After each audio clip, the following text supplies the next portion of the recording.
time I've been hearing about secret societies. Some people claim they are harmful organizations, and others say they are useful to society. I think their story is important and could be affecting our lives. There have always been secret societies to retain knowledge. In the Arab world, was completely fascinated by the idea of secret societies, Western secret societies. There are all sorts of secret societies. There are political ones, there are criminal ones, and indeed there are occult ones. The facts are there. It's just that we each sometimes interpret them differently.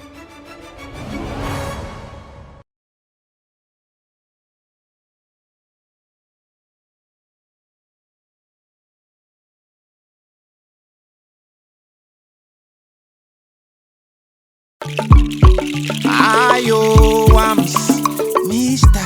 Classic, Mr. Melody. My home, sweet home, I'm missing home.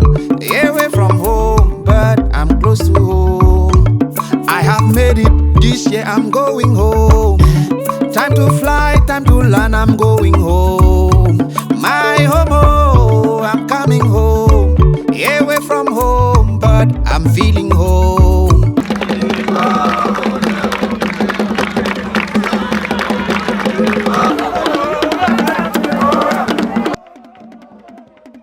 Secret societies, cult, confraternity, brotherhood, sisterhood, call it what you may. It is any of a large range of membership organizations or associations that utilize secret initiations or other rituals and whose members often employ unique oaths, grips or handshakes or other signs for recognition. Elements of secrecy may vary from a mere password to elaborate rituals, private languages, costumes, and symbols. There have always been secret societies, well, as far back as we can ascertain, because there's always been groups of people that wanted to retain secrets to hoard knowledge. If I have a certain highly important level of knowledge and you don't, I am in a position of power over you. So the objective of secret societies is actually to keep essential knowledge hidden from the public. We live in a world that actually is made up of two worlds. One is the world that the population live in, and that is limited in terms of the knowledge that it has. This knowledge is kept from the population by not allowing it into the public arena. And this other world is made up of a global network of secret societies in which this knowledge is passed on through the generations of carefully chosen initiates at the core of the core, overwhelmingly coming from a network of interbreeding families. So being a member of a secret society, for instance, like the Freemasons, you would have access to knowledge that nobody else has? These secret societies are fiercely compartmentalized. You look at just the Freemasons as an example, the bottom 3 levels of degree, the so-called blue degrees, and there's 33 levels. Mm-hmm. And you only progress to the next level, which is what? The next level of knowledge, if that level decides you are worthy of it, or you're the kind of person that should have it. You have, say, the Freemasons, you have the Jesuit order, you have the Knights Templar, and they appear, of course, compartmentalized in their individual pyramids, but there's a level above them. And at that level, which it doesn't officially exist, that's where the real game is going on. Malay is not incompatible with Christianity. Whether we are churchgoers or members of the Malay is not important. When we die, only God can tell who was right or who was wrong. When we have Malay festivals, even reverend fathers and reverend sisters from the Catholic Church come and watch us. The code of ethics of the Malay is similar to the 10 Commandments. We are against killing and doing evil to others. I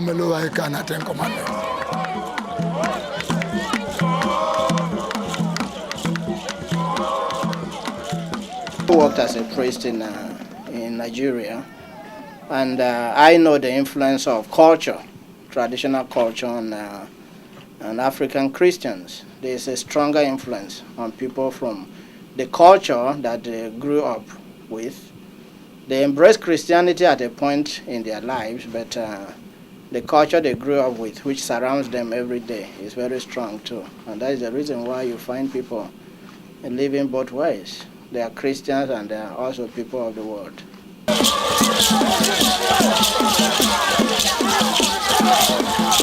As many as 14 US presidents have been Masons, and equally as many vice presidents. Masons have dominated the US Supreme Court from 1941 to 1971, and many other vital organizations that dictate our societal decisions. As of only the Senate Congressional Record of 1987, 41 members of the federal judiciary were Masons, 18 senators, 76 of the House of Representatives, and at least 2 of these senators were 33rd degree Masons. It is clear that Masonic influence extends to the highest levels of American government. Masonic ideology runs within the veins of our society and dictates our everyday lives, and we don't even know it. Here's what's even more curious. Some of the greatest minds were also Freemasons, and it's abundantly clear that they possessed some secret knowledge. Wolfgang Amadeus Mozart, Sir Winston Churchill, George Washington, Benjamin Franklin, Mark Twain, Henry Ford, I could go on. What is this secret knowledge that they all possessed, and why is it kept under such great lock and key? Is the list show. From clandestine meeting houses to shadowy initiation rituals, it's easy to see how secret societies have captured the imaginations of those of us on the outside.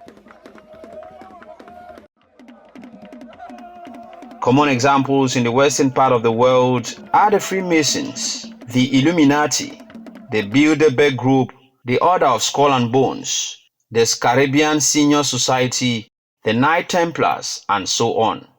It's very well known that these organizations possess some secret knowledge that allowed them to have an unfair advantage over the masses. They have closely guarded these secrets, which are only possessed by the elites of each society. Now, a lot of these organizations have either been destroyed or have gone deep underground, where very few members remain active today. One organization that has garnered the most attention have been the Freemasons. See, it's said that the Freemasons have been around since the Middle Ages, but their origin story is actually shrouded in a lot of mystery. They were initially responsible for the construction of magnificent structures, especially Gothic cathedrals throughout Europe. But this transitioned into the construction of more philosophical and occult knowledge when the Grand Lodge was established in the UK in the year 1717. From the 18th century onwards, Freemasonry spread rapidly, first throughout Europe and then to other continents. Now, as it spread, it evolved and diversified, leading to the formation of various Masonic rites and orders, each with its own structure. At what point in your life did you join the Freemasons? I think it was either 67 or 68. Oh, that early? I was a young lawyer in Kumasi, yes. Yeah. What prompted that? Because members of my family were in there. Some had been in from even before I was born. They encouraged you into it? Well, you don't just walk in there. Oh. You are, in a way, invited. So you've been a member since, what, 66? 67, 68, I think. And what is your current position in that organization? Perhaps it's the highest so far in the history of Masonry, in at least Ghana, but it could be for the whole of Africa. Really? Yes, in the English Constitution, yes. Wow. How does that make you feel? How does that make you feel? Naturally, when you join anything you believe in, and your peers or colleagues keep on promoting you, and naturally you begin to feel perhaps you are doing something very right. What exactly do you do within the Freemasons? Are you a brother? What is it? Because people, we've heard claims that it's a secret cult, very strange. It's not secret. What can you tell us? The wrong sense of secret. But the whole thing is character building.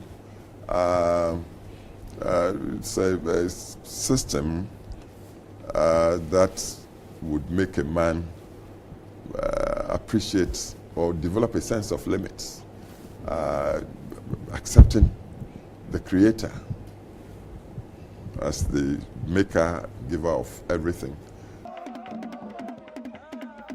These Western confraternities are known to the public, but generally feared and demonized, whereas they are made up of most of the world's most influentials, politicians, scientists, religious leaders, entertainers, artists, and so on.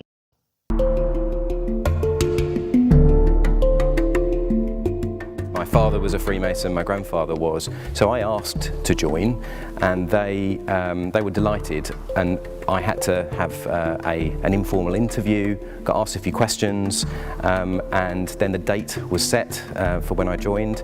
I had my joining ceremony, and then the rest is history, and that was 20 years ago now, but I still remember it like it was yesterday. My interest in Freemasonry was very much sparked at an early age. I remember seeing my father and grandfather going off to meetings and very much enjoying their Freemasonry. I became very much attracted to the history and mysticism surrounding Freemasonry. At the same time, I was very much heavily involved with scouting before going to university, and Freemasonry for me very much followed on from that. So I joined Masonry for a few reasons. The main one being to extend my circle of friends. Secondly, because I had an inquisitive mind, I wanted to know a bit more about the history of Freemasonry. I was asked to join by a good friend of mine, my next door neighbour, and at the time he asked me to put a letter into the lodge that I was interested in joining, and what I could offer the lodge as a man, and the things that I could to bring. So once that was approved, that letter, I went in for a short interview, met some of the guys, and I was happily approved, which is great.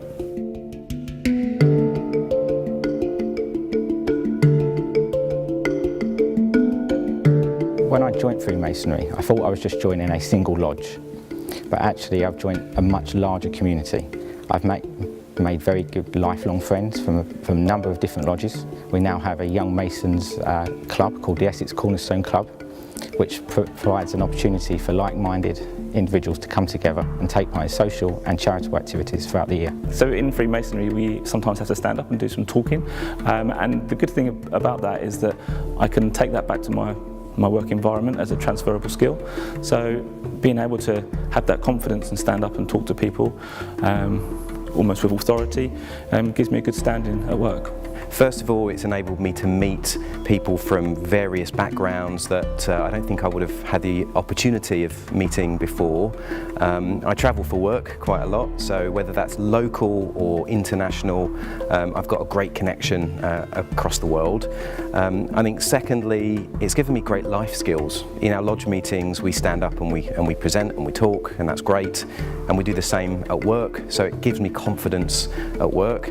And then I think the other thing is coming to our meetings is a good space away from the busyness of life and work in general. You did an extensive research on the Templars. Yeah, we did the research, yes. So what can you tell me about secret societies and their relation to power? There are all sorts of secret societies. There are political ones, there are criminal ones, and indeed there are occult ones. I always say that the paranormal is things that happen, and the occult is things you choose to do. You know, so like join a society. And ritual magic, for example, which is all about focusing your will through rituals, and they hope to change the actual world through their will, whether or not they manage it or not is another matter. Do you think there is a link between secret societies and powerful political organizations, such as the Nazis? The Nazis had their roots in a sort of semi-mystical belief system called Ariosophy, which actually came from the 19th century, but built up in importance after the First World War when Germany was beaten. And Germany felt it needed to build up its national pride. So they became very obsessed with Ariosity, which was basically the idea that the Aryan race was a very ancient race that had ancient wisdom and had mystical roots and was going to rule the world. So the idea of a unified identity and purpose could very well be one of the main reasons or motivations behind such groups. Actually, I think it's almost like part of human DNA in a way, is that you think I know something that they don't know, and then you say to somebody, do you want to know my secret? And it's actually power. It's quite interesting that you have the United States, of all places, being actually founded by unapologetic Freemasons. I mean, they were, there was nothing sinister about them, because at that time, certainly, the pre-Masonic ideal was about enlightenment. So you had, George Washington, Benjamin Franklin, a huge number of the founding fathers were in fact Freemasons. They believed there is magic in symbols, no? Washington, D.C. was indeed laid out according to Masonic symbolism to stamp the new center, the new capital, with the Masonic presence, if you like. And perhaps some of them did believe it did, protect it in some way. To all our brethren to receive the most merciful, the Grand Master.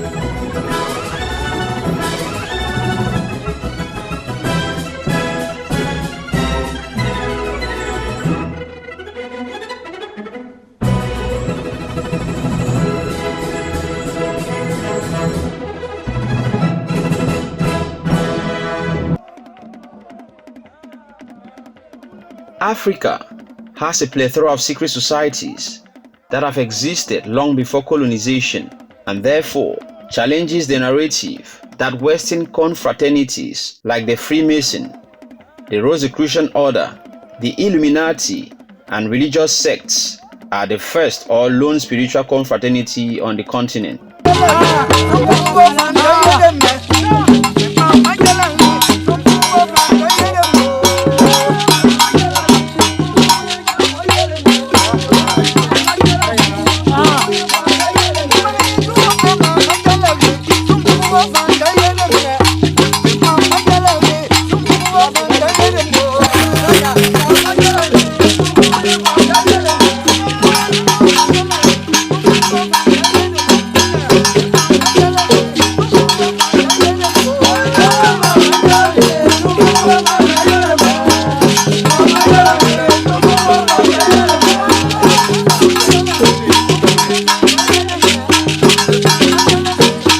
Il est très difficile de voir un bouffon chasseur, parce que le chasseur tue. Or, le vautour ne tape personne pour vivre. Il a parlé tantôt du chapelet. Les chapelets, ce sont des fèves de ngô, soit de couleur rouge ou de couleur blanche. Et ces ngô ont la forme des dents humaines. Tout ce qui passe devant la bouche, ils sont prêts à happer. Donc ils sont prêts pour la conquête du savoir. Donc ces colliers à fèves de ngô symbolisent la quête du savoir. Un stade perfectionné de la sagesse, du savoir. C'est en un mot une philosophie, une manière de vivre. Mais un comportement, un accès aux connaissances. Et on se dit que quand quelqu'un vieillit dans ce métier, dans cette pratique, à un certain âge, quand il a fini toutes les étapes, il arrive à une certaine sommité, qui est la sagesse.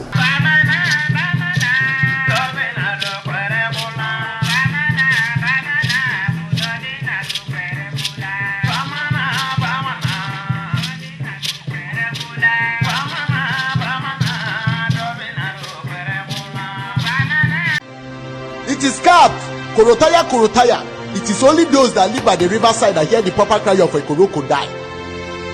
For Ekovani, Ekovani. Cultism has taken over the youth of Nigeria in the community, workplace, and mostly in higher institutions and even in government. Some people had different reasons for joining the secret cult, like oppression, suppression, intimidations from others, and the mindset of being a big boy once a member. According to Captain F.W. Bud Thompson, African secret societies fall into three groups.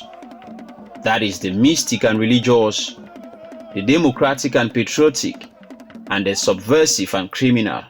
Supreme Air Confraternity, also known as Airlords. The history of the Supreme Air Confraternity owes its heritage to the wise and noble Arometa. On the 15th of June 1969, the Arometa came together under the Araba tree to develop what will be recognized as the first constitution of Supreme Air Confraternity. They are known for their blue berets, yellow socks. They usually use bears as their representation. According to sources, Air was founded at the University of Ibadan. This confraternity is termed the top of the list of the most dangerous and deadly groups. Whenever there is a cult clash, most often than not, Supreme Air Confraternity is found to be involved. They have a symbol of skull with two crossbones underneath, often tattoo this symbol in their bodies. At inception, this group was reportedly meant to be an agent of internal and external development. Socialites are called the Kegite. The term keg, a traditional native container for storing palm wine, gave rise to the name Kegite. The Kegite Club Members Association is accompanied by a delicate, beautiful